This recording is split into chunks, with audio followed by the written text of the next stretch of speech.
17 से 25 17 से 25 सब दोनों पद पढ़ देंगे। जब फलिश्तियों ने ये सुना कि इज़राइल का राजा होने के लिए दाऊद का अभिषेक हुआ, तब सब फलिश्ती दाऊद की खोज में निकले। यह सुनकर दाऊद गढ़ में चला गया। तब फलिश्ती आकर रपाईम नामक तराई में फैल गए। तब दाऊद ने यहोवा से पूछा, क्या मैं फलिश्तियों पर चढ़ाई करूं? क्या तू उन्हें मेरे हाथ कर देगा? यहोवा ने दाऊद से कहा, चढ़ाई कर, क्योंकि मैं निश्चय फलिश्तियों को तेरे हाथ कर दूंगा। तब दाऊद बाल परासीम हो गया और दाऊद ने उन्हें वहीं मारा। तब उसने कहा, यहोवा मेरे सामने होकर मेरे शत्रुओं पर जल की धारा के समान टूट पड़ा है। इस कारण उसने उस स्थान का नाम बाल परेसिम रखा। वहाँ उन्होंने अपनी मूर्तों को तोड़ दिया और दाऊद और उसके जन उन्हें उठा ले गए। फिर दूसरी बार फलिश्ती चढ़ाई करके रपाईम नामक तराई में फैल गए। जब दाऊद ने यहोवा से पूछा, तब उसने कहा, चढ़ाई न कर, उनके पीछे से घूमकर दूत वृक्षों के सामने से उन पर छापा मार। और जब दूत वृक्षों की फुनगियों में से सेना के चलने की सी आहट तुझे सुनाई पड़े, तब यह जानकर फुर्ती करना कि यहोवा फलिश्तियों की सेना के मारने को मेरे आगे अभी पधारा है। यहोवा की इस आज्ञा के अनुसार दाऊद गेबा से लेकर विजय तक फलिश्तियों को मारता गया।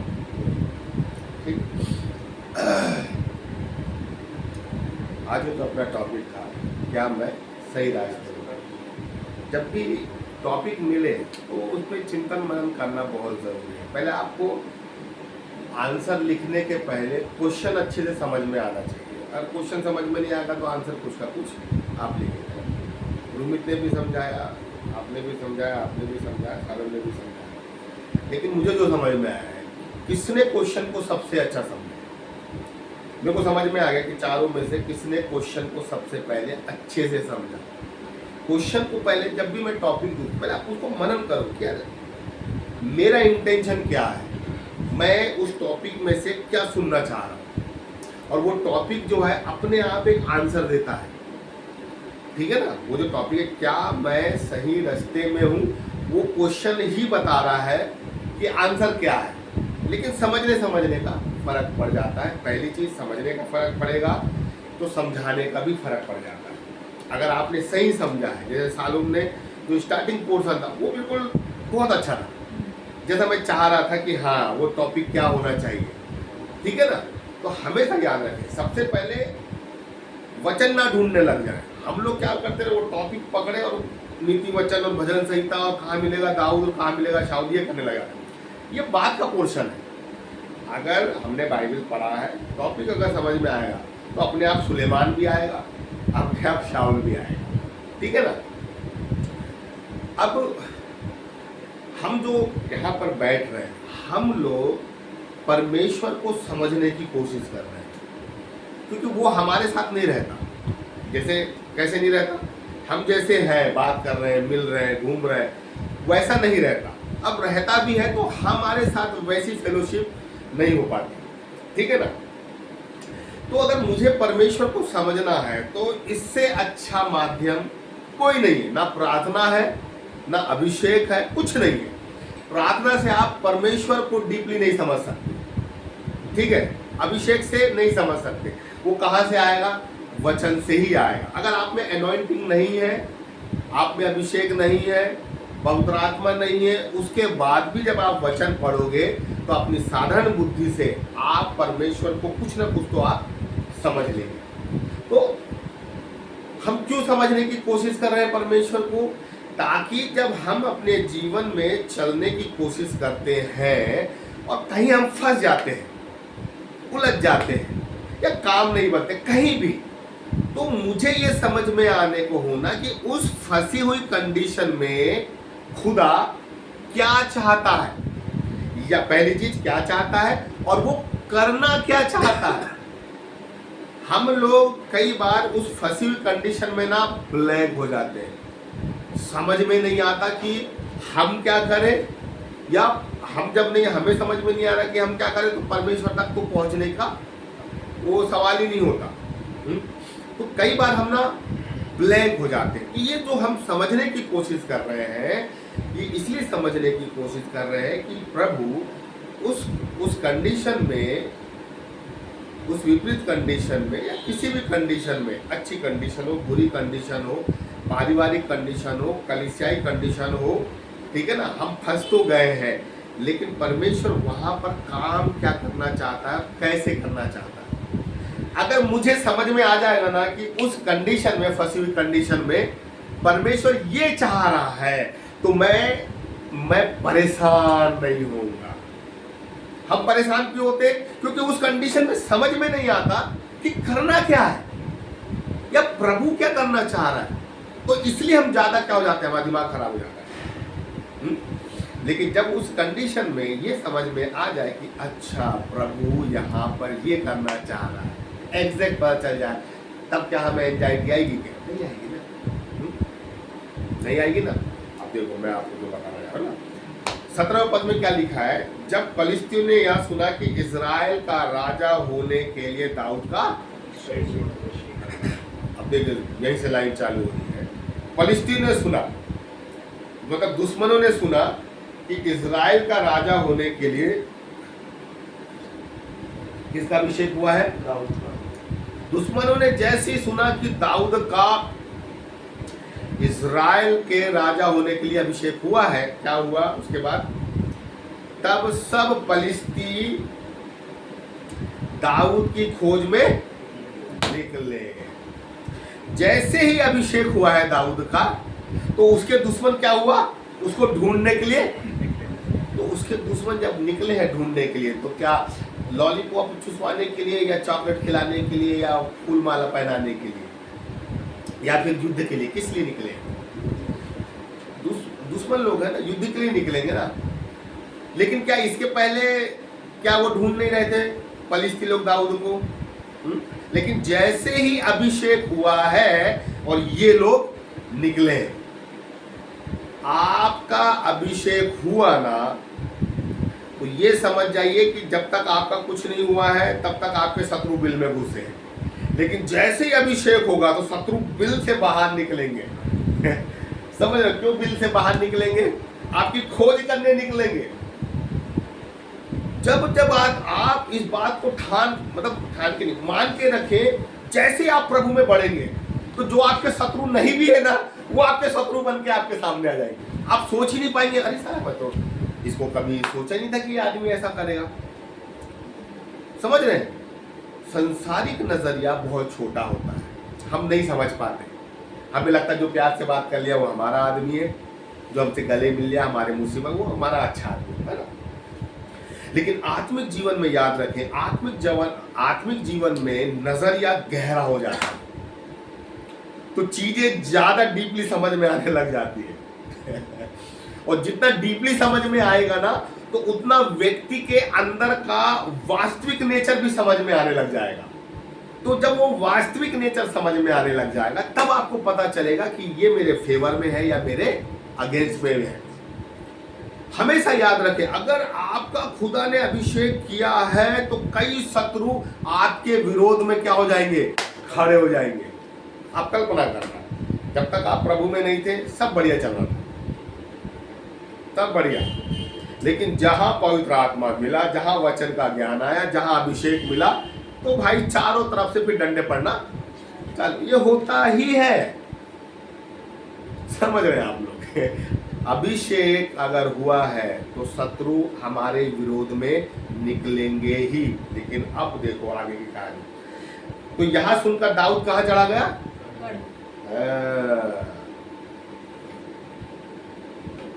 सबसे पहले कहां गया दाऊद? गढ़ क्या होता है? क्या होता है गढ़?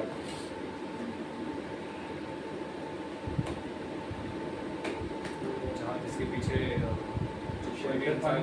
हाँ, सुरक्षित रहता है। ठीक है, सेंटर पॉइंट भी है, सुरक्षित स्थान भी है। एक ऐसा स्थान एक ऐसा स्थान जहाँ पर शत्रु की सेना एकदम से नहीं पहुंच पाती, ऊंची ऊंची शहर बना होता ना।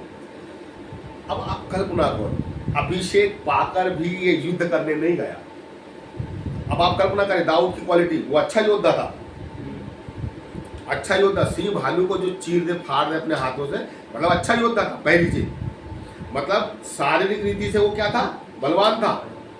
दूसरा एनॉइंटिंग था यार, स्वर्ग की तरफ से भी एनॉइंटिंग था, एनॉइंटेड था। आप सोचिए, सांसारिक रीति से भी मजबूत था और आत्मिक रीति से भी मजबूत था, लेकिन उसके बावजूद भी वो युद्ध करने नहीं गया। कहाँ गया? गढ़ में गया, एक सुरक्षित स्थान में गया। हम लोग कई बार ना सीधे युद्ध करने निकल जाते हैं, गढ़ में जाना है। गढ़ को मैं प्रार्थना का कमरा समझता हूँ, ठीक है ना। अब आगे देखिए, और तब पलिश्ती आकर रपाई नामक तराई में क्या हो गए, फैल गए। दाऊद गढ़ में गया है और ये लोग क्या है, रपाई नामक तराई में फैल गए। तब अब देखो यहां से कहानी चालू। तब दाऊद ने यहोवा से पूछा। अब आप कल्पना करें, ये व्यक्ति जो ताकतवर था शारीरिक दृष्टिकोण से, आत्मिक दृष्टिकोण से खुदा का अभिषिक्त था, लेकिन इसके बाद भी सडन डिसीजन नहीं लिया, सडन डिसीजन नहीं लिया। अपने बल पर, अपनी एनॉइंटिंग पर उसने फेथ नहीं किया कि यार मेरे पास तो ताकत है, चलो निपट लेंगे, जो होगा देखा जाएगा। सडन डिसीजन नहीं लेना है। हम लोग कई बार सडन डिसीजन ले लेते, जो माइंड में आता है तुरंत तुरंत कर लेते और बाद में फिर हमको दिक्कत होती है। सडन डिसीजन नहीं लेना, कितना भी टिपिकल काम क्यों ना हो, ठीक है ना, कहीं फंस गए बात अलग है, लेकिन सडन डिसीजन कहाँ जाना है, अपने प्रार्थना वाले कमरे में, जहां दाऊद मतलब गढ़ में चला गया। और गढ़ में जाकर दाऊद कहता है, दाऊद क्या करता है, यहोवा से पूछता है। क्या पूछ रहा है? क्या मैं पलिश्तियों पर चढ़ाई करूं? पहला सवाल, क्या मैं पलिश्तियों पर चढ़ाई करूं? दूसरा, क्या तू उन्हें मेरे हाथ में है? दो सवाल पूछ रहा है दाऊद। ये हमारी प्रार्थना में ये छोटी छोटी चीजें लेकिन आना चाहिए, कई बार मिस हो जाता है। क्या मैं उन पर चढ़ाई करूं, मतलब युद्ध करूं, पहली चीज। और दूसरी चीज क्या बोल रहा है कि क्या तू उन्हें, क्या तू उन्हें क्या तू उन्हें, जबकि वो ऑलरेडी ताकतवर है। ऑलरेडी आप उसकी प्रार्थना को समझिए। उतना पराक्रमी व्यक्ति, अभिषिक्त व्यक्ति, जवानी से भरा हुआ व्यक्ति ताकतवर होने के बाद भी किसको प्रायोरिटी दे रहा है? क्या तू, मेरे पास सब है वो ठीक है, पर क्या तू उन्हें मेरे हाथ में कर देगा? इसका मतलब मालूम क्या है? अब देखो यहाँ पर ट्रिकी है, ट्रिक को समझ में आना चाहिए। कुछ मैथमेटिक्स जो होते हैं ट्रिकी होते हैं। अब जो मैं समझता हूँ यहाँ पर, क्या तू, परमेश्वर को, क्या तू उन्हें मेरे हाथ में, और चढ़ाई किसको करना है? मेरे को ही करना है। दाऊद बोलता ना, क्या मैं चढ़ाई करूं? अब देखो, मतलब दाऊद ये जो प्रार्थना कर रहा है, इसका मतलब ये है कि जब दाऊद बोलता है क्या तू उन्हें मेरे हाथ में करेगा और चढ़ाई करने मेरे को ही जाना है, इसका मतलब ये है कि प्रभु मेरे पास ताकत है, मैं एनॉइंटेड हूं, लेकिन इसके बावजूद भी अगर मैं चढ़ाई करने जाता हूं तो मुझे तू क्या करेगा? अगर मुझे उनको मेरे वश में तू करने की कोशिश करेगा तो तू मुझे और ताकत देगा और सामर्थ देगा। समझने में क्या बोल रहा हूं? ये तरीके होते हैं खुदा से कि हमारे पास तो है, लेकिन और खुदा से कैसे मांगा जाए। क्या तू उन्हें मेरे हाथ में कर देगा? मैं चढ़ाई करने जाऊं कि नहीं? अरे तो चढ़ाई करने जाएगा तो खुदा सामर्थ किसको देगा? दाऊद को देगा ना। मतलब जितना है उसके पास तो है, लेकिन वो और देगा, है? यह है समझ में? अब देखो क्या लिखा है। तब दाऊद, अब देखो नहीं आगे, अब देखो परमेश्वर का जवाब, यहोवा ने दाऊद से, तो ये चीज समझ में नहीं आ रही। इधर दाऊद ने बोला और इधर खुदा ने बोला, है? यहाँ क्या कहानी है ऐसी? यहाँ हम बोलते हैं और हम चकरा के घूमते रहते हैं कि प्रभु ने क्या बोला, वचन ने क्या बोला, हमको क्यों जवाब नहीं मिलता? कुछ तो कारण है ना कि दाऊद को क्यों जवाब मिल रहा है, हमको क्यों जवाब नहीं मिल रहा। चलो हमको भी मिल रहा है, लेकिन हमको समय लग रहा है और वैसा जवाब नहीं मिल रहा जैसा जवाब हमें मिलना चाहिए। ठीक है ना, इसका जवाब मैं लास्ट में दूंगा, याद दिला दूंगा। ठीक है, अब देखो क्या लिखा है, यहोवा ने दाऊद से कहा, क्या लिखा है, चढ़ाई कर। अब देखो आपने जहां से सवाल चालू किया है, परमेश्वर उसी सवाल से जवाब दे रहा है। पहला सवाल क्या था दाऊद का, चढ़ाई करूं, तो खुदा क्या बोल रहा है, पहला कहां चालू कर रहा है, चढ़ाई कर। फिर दूसरा सवाल उसने क्या बोला कि क्या तूने मेरे हाथ में कर देगा, तो परमेश्वर बोला हाँ मैं तुझे।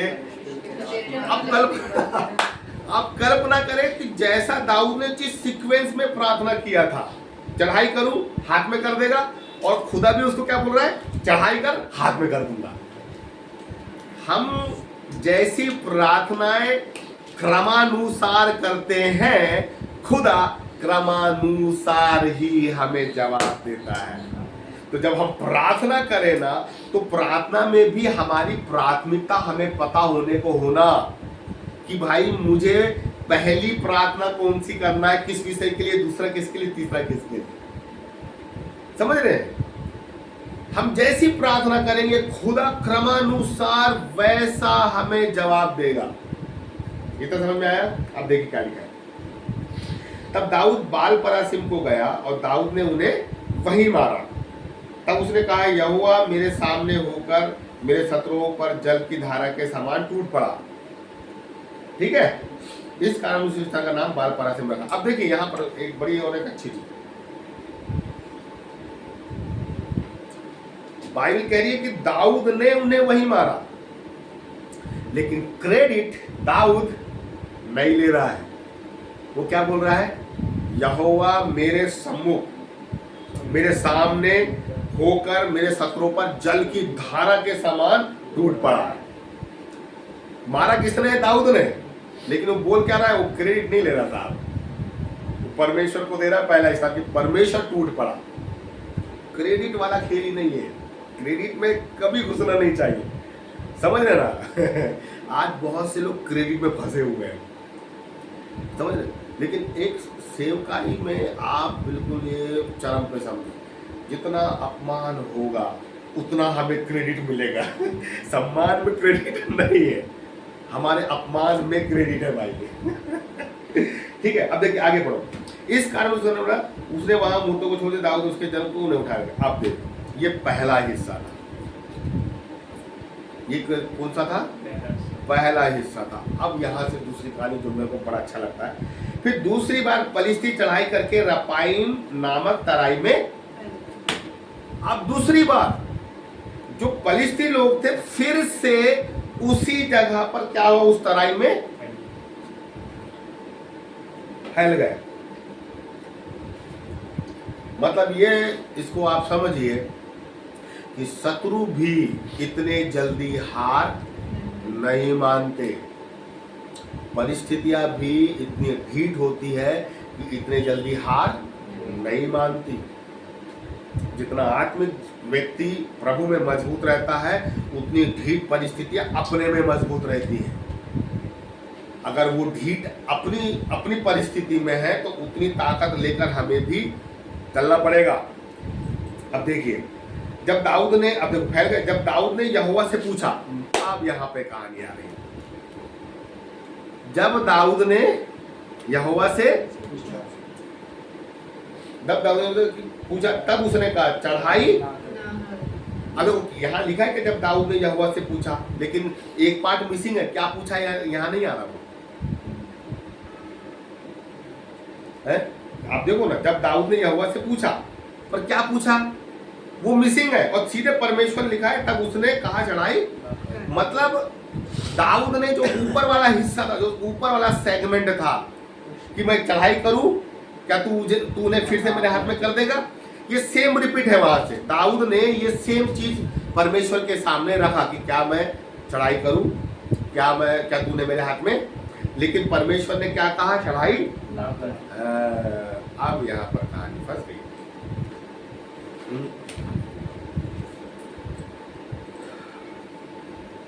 जबकि मैं ये सोचता हूं कि दाऊद ने अब भी उनको मारा है, खूब मारा है? रपाइम नामक जगह पर पलिश्तियों को दाऊद ने खूब मारा है। उसने कहा भी है कि मेरे सामने होकर परमेश्वर जल की धाराओं के समान टूट पड़ा।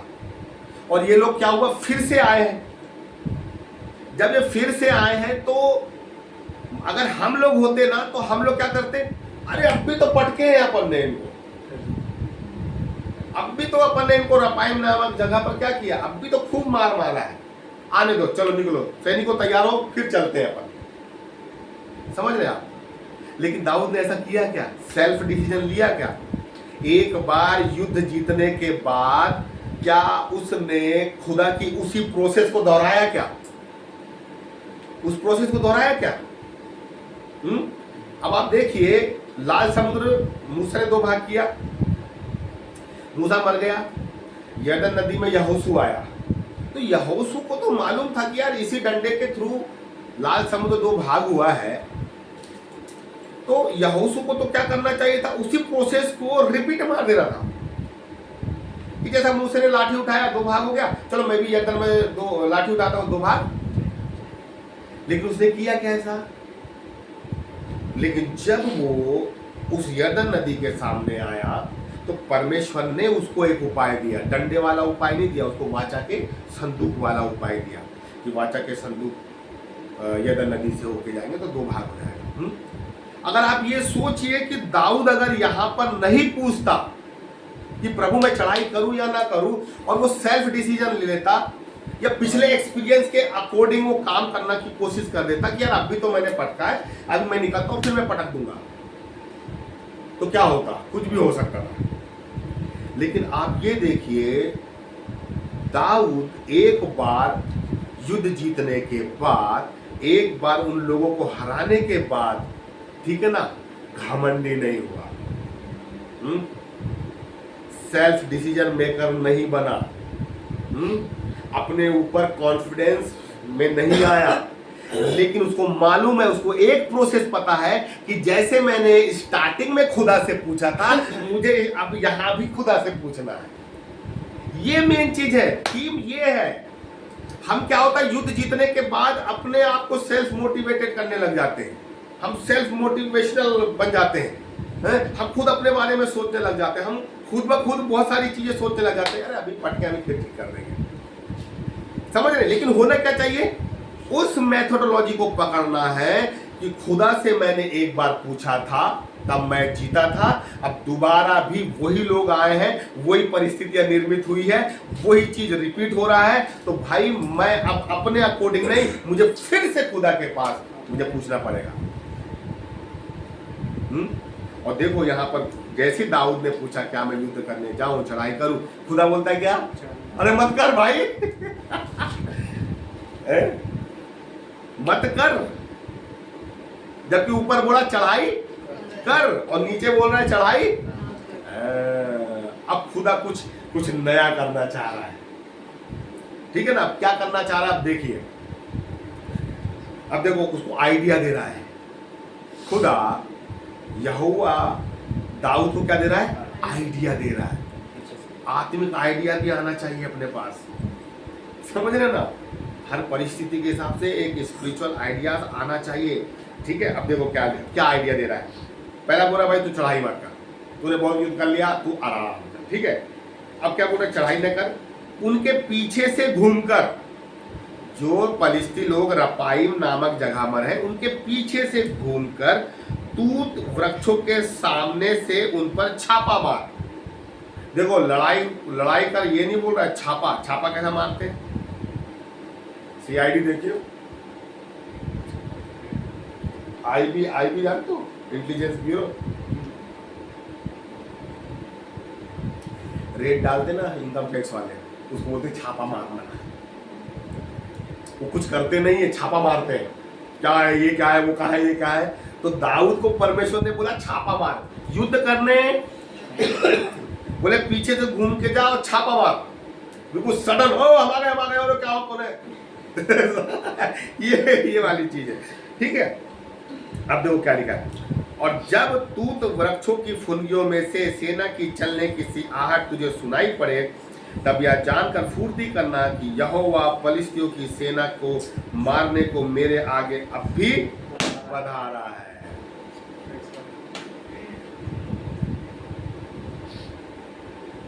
समझ रहे भाई साहब? अब खुदा देखो यही चीज हमको समझना, हम कई बार हम नहीं समझ पाते। परिस्थिति जब हमारे जीवन में आती है, अभी दो कॉन्टेक्स्ट को लेके चले, परिस्थिति है हम लोगों के जीवन में कुछ परिस्थितियां। अब मुझे पता कहे चलेगा प्रभु चढ़ाई करना है या फिर चढ़ाई ना करना है। यही तो हमारी सबसे बड़ी विडंबना जो है ना यहाँ पर है कि हमें एक सही मार्ग नहीं मिल पाता कि प्रभु इस सिचुएशन में चढ़ाई करूं या फिर पीछे से घूम के आऊं। परमेश्वर यहाँ दाऊद को एक नया एक अनुभव देना मांग रहा है कि बोला बेटा अब तू चढ़ाई मत कर, एक बार पटक देना तूने, अब तू बस घूम के पीछे आना और छापा मारने जैसे वो जैसे छिया छाई खेलते ना पहले, इसलिए लोग भाग रहे हो हैं, वो छापा मारना कि अरे भाई हम आ गए हम आ गए हम आ गए, कोई हाथ नहीं लगाएगा। और जैसे दाऊद छापा मारेगा, समझ रहे हैं, और उसके आगे लिखा हुआ है कि परमेश्वर जो है उन पर टूट पड़ेगा। अब आप इसको समझो कि हमारा युद्ध परमेश्वर का युद्ध तब बन जाता है जब परमेश्वर हमें बताने लग जाता है कि तुझे क्या करना है और क्या नहीं करना है। ये नहीं है कि हमारा हर युद्ध खुदा का युद्ध है, नहीं है। लेकिन खुदा ने, मैं सोचता हूँ कि खुदा ने क्यों बोला उसको कि तू मत लड़ मैं लड़ूंगा, तू बस छापा मार।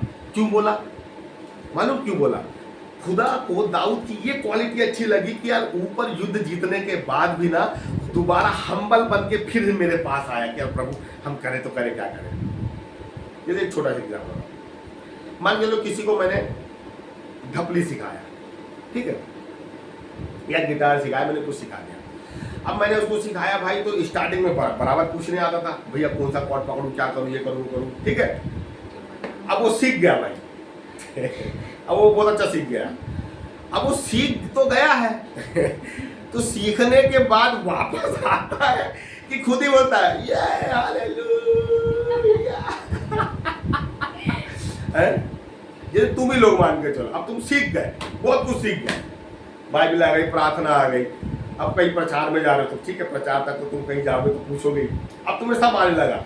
लेकिन क्या उसके बाद भी क्या हम लौट के आकर हम पूछते हैं, कुछ समझने की कोशिश करते हैं?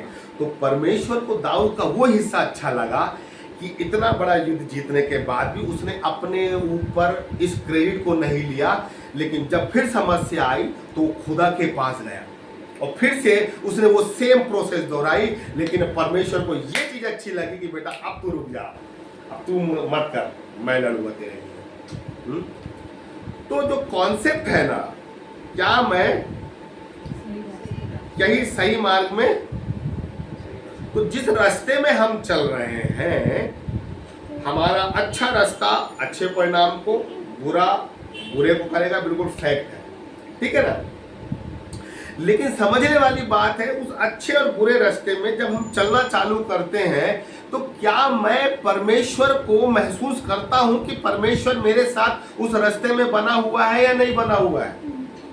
जब तक मुझे ये समझ में नहीं आएगा ना, मैं कंफ्यूजन में ही रहूंगा कि प्रभु ये अच्छा है कि बुरा है, क्या है और क्या नहीं। हम ब्लैंक चलेंगे। चलो एक चीज और, चलो नहीं समझ में आ रहा परमेश्वर का। दूसरा क्या माध्यम है? दूसरा माध्यम है बाइबल, कि मैं यदि उस रास्ते में हूँ तो ये वचन मेरी अगुवाई करेंगे कि हाँ भाई उस रास्ते में मैं सही चल रहा हूँ। रास्ता सही गलत कुछ भी हो सकता है, समझना बात को, रास्ता सही और गलत दोनों हो सकता है, लेकिन उस सही रास्ते और गलत रास्ते में मैं बिब्लिकल सही चल रहा हूँ कि नहीं। अब दानियल की बात करो, दानियल क्या था भाई? गुलाम था, बोले भाई मूर्ति बना ली, बोले सब दंडवत करो। उसको वहां तो काम बांट दिए। अब किसके अधीनता में? वो जो मूर्ति पूजा कर रहा है वो उसकी अधीनता में है।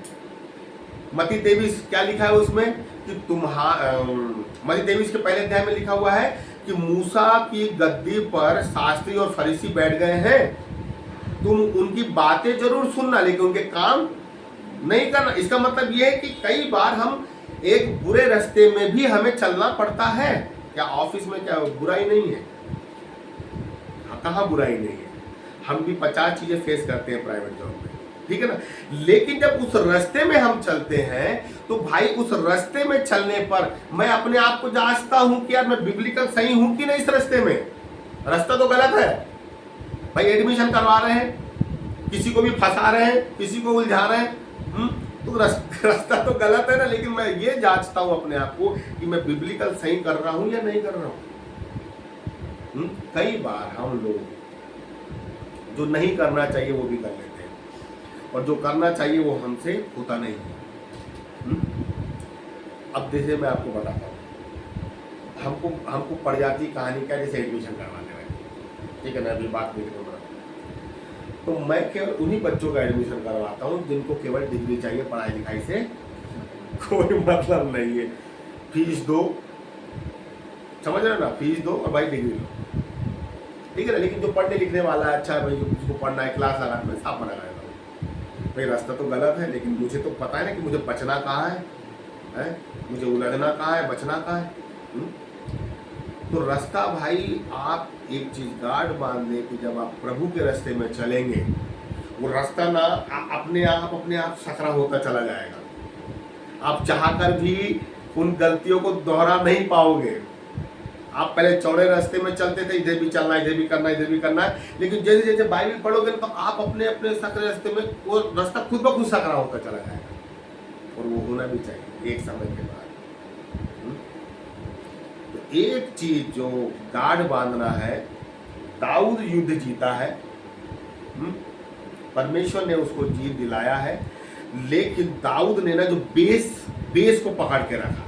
क्या बेस था कि जब उसकी खोज में निकले वो गढ़ में गया, प्रार्थना किया, खुदा से लिया और तब आगे बढ़ा। ये हमारे जीवन का बेसिक फंडा ये होना, कॉन्सेप्ट क्या है, ये है मैंने कितने युद्ध जीता, मैंने कितने एडमिशन करवाया, मैंने कितनी मेरी प्रोफेसी हुई, मेरी कितनी हुई, ये सब फालतू की बातें हैं। लेकिन बेस क्या है?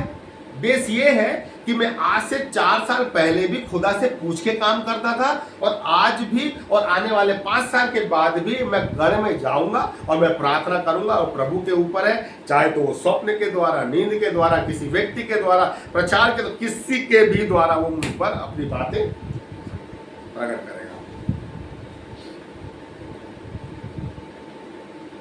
दूसरी चीज, एक चीज और याद रखें,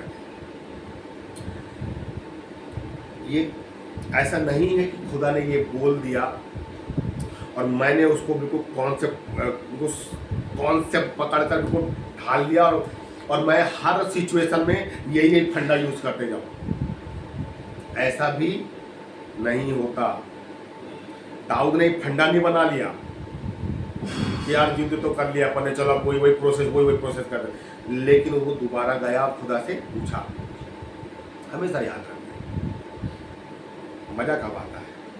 मजा कब आता है कि आप परमेश्वर के पास जाएं, ठीक है ना, या उस व्यक्ति के पास जाएं और उससे पूछें, सलाह लें, खुदा को ये भाता है ये चीज, ठीक है ना। अब देखो, कई जो डिसीजन होते हैं हम अपनी बुद्धि से, अपनी आत्मा से, अपने अनुभव से लेते हैं, कोई बुरा नहीं, लेना भी चाहिए। लेकिन क्या मैं अपने गढ़ में गया हूं? क्या मैंने अपने गढ़ में जाकर खुदा के सामने इस हिस्से में प्रार्थना की है? और क्या, देखो समझना, प्रार्थना करना एक अलग चीज होती है। दाऊद ने प्रार्थना नहीं करी, उसको मालूम था सामने क्या है, ये है, और उसने प्रभु को बोला, प्रभु क्या मैं चढ़ाई करूं? तो मैं कई बार प्रार्थना नहीं, कई बार खुदा के सामने हमें डिसीजन लेके जाना पड़ता है कि प्रभु क्या ये मैं करूं, मुझे तू सफलता देगा? प्रभु क्या मैं इस कदम में इस रास्ते में आगे बढ़ूं, क्या तू मुझे ऊंचा उठाएगा? फिर खुदा बोलेगा, हाँ तू इसी रास्ते में चल, मैं तुझे ऊपर उठाऊंगा। यहां दाऊद ने प्रार्थना, कई बार खुदा के पास प्रार्थना के साथ नहीं जाना चाहिए, प्रार्थना के लिए नहीं जाना चाहिए।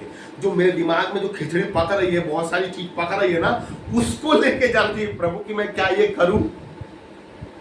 ये मेरे को नहीं पता था, लेकिन प्रभु ने अभी मेरे मन में डाला। समझ रहे हैं आप लोग? तो इस चीज को गाढ़ मानते। दो चीज याद रखें, फाउंडेशन क्या है? गढ़ में जाना है और पूछना है, यहोवा से पूछना है, सलाह लेना है। बाइबल में 2 शब्द आए हैं पुराने में, पूछना है और सलाह लेना है। यहोशापात और कई जगह पर सलाह और पूछना शब्द आया है। पहला फंडा क्या है? ये है। दूसरा, हमें प्रार्थना करने भी जाना है खुदा के पास, ठीक है ना। प्रार्थना करने कब जाते हैं? जब हमें समझ में नहीं आता। लेकिन यदि मेरे दिमाग में है कि हाँ प्रभु मैं इसको ऐसा कर सकता हूँ, इसको वैसा कर सकता हूँ, तो मुझे वो जो कंक्लूजन मेरे पास आया है, निचोड़ मेरे पास आया है, उसको लेकर भी मुझे खुदा के पास जाना चाहिए कि प्रभु क्या ये मैं करूं, क्या इससे आप मुझे सफलता देंगे। तो हमें दोनों हिस्सों में खुदा के पास जाना जरूरी है। अब मैं अगर आपसे पूछूं, क्या हम सही रास्ते में हैं?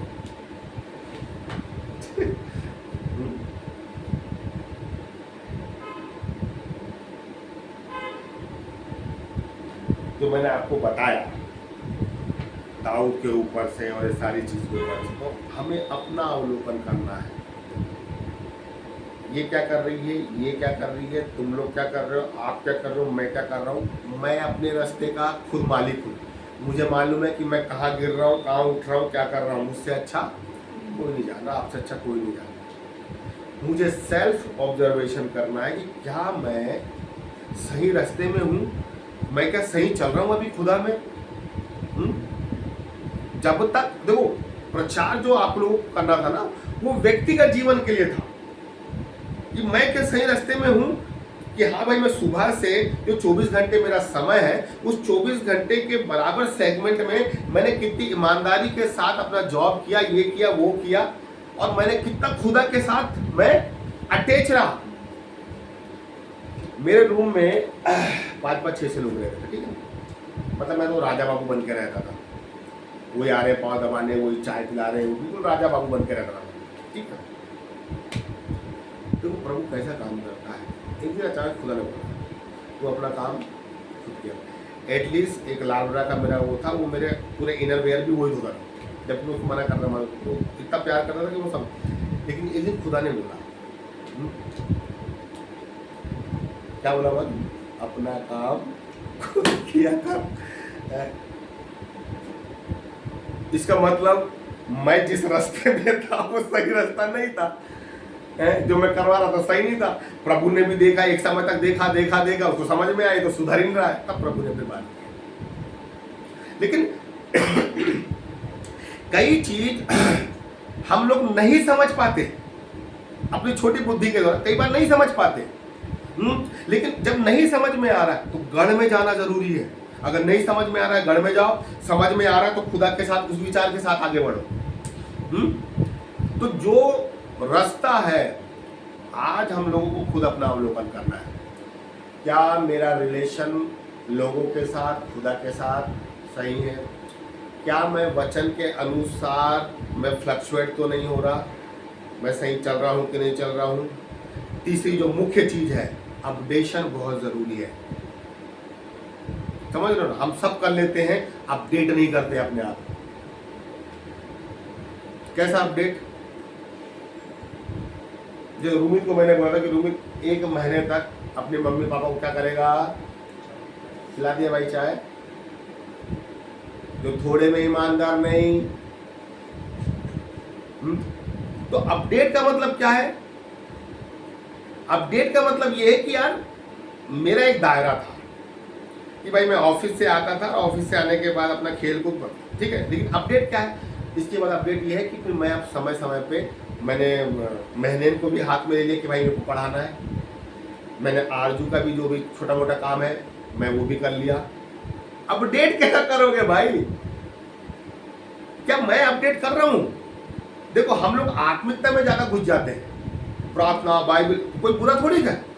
लेकिन जो संसारिक जो एरिया है, हमें उसमें भी एड ऑन करना आना चाहिए कि भाई पहले मैं खाना नहीं बनाता था, लेकिन अब मैं बनाऊंगा। ये तो अपडेट है। हमें अपने आप को इतना ढीला नहीं छोड़ देना है कि ऐन मौके में हमसे कुछ बने ही नहीं। अपडेट करना है। हम अपडेट नहीं कर रहे हैं अपने आप। आत्मिक जीवन में भी अपडेट करना है, प्रार्थना में भी अपडेशन होना चाहिए, बाइबल पढ़े वहाँ भी अपडेशन होना चाहिए, हम प्रचार करें वहाँ भी अपडेशन होना चाहिए, प्रार्थना करें वहाँ अपडेशन होना चाहिए, हम खाना बनाए तो वहाँ खाने में भी स्वादिष्ट होना चाहिए। यही अपडेशन है हमारा। कोई व्यक्ति हमारे हाथ का खाना खाए तो वो भी ब्लेस्ड हो, प्रार्थना सुने तो वो तब भी आशीषित हो। अपडेट करना, ये नहीं कि हमें अपना सेगमेंट कम नहीं करना है, बढ़ाना है हमारा सेगमेंट। समय खाली है वहां अपडेट करो, अपने समय का यूटिलाइज करो। समझ रहे साहब? दाऊद के जीवन में अगर मैं आपको घुस के थोड़ा सा बताऊं, दाऊद ने अपने पूरे उस 13-14 साल में जब वो जंगल की यात्रा में था, ठीक है ना, उस पूरे सेगमेंट में ना उसने कहीं भी अपना खाली समय ना ऐसे ही वेस्ट नहीं किया है, अपडेट किया है। कैसे अपडेट किया बताऊं? मैंने क्या बोला था आपको? एक सवाल का जवाब दूंगा, पूरे सवाल का जवाब तो बता जल्दी से। सवाल क्या था? बोला था ना ये वाला बताना, याद दिलाना, मैं अब जवाब दूंगा। क्यों जवाब नहीं?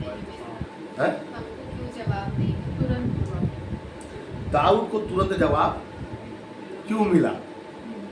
अब कभी पूरी बाइबल उठाओ, इधर दाऊद ने बोला, उधर खुदा ने बोला। पूरी बाइबल उठा के देखो, कहीं भी ऐसा नहीं हुआ है कि आराम से खबर आ रही है हाँ दाऊद दे लिया ऐसा वैसा।